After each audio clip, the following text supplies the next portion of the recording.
सोडायचं नाही, फक्त तुझ्याच प्रेमात पडायचं नाही. तू म्हणशील मला सोनू पिल्लू, पण आपल्याकडून ते बिघडायचं नाही.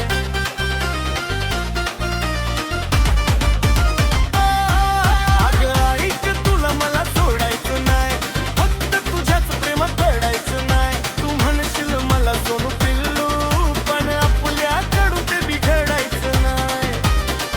तू जाऊ लागली तर मी नाही बसणार तुला लढत. तू जाऊ लागली तर मी नाही बसणार तुला लढत. तुला यायचं तर ये, नाही तर गेली उडत. तुला यायचं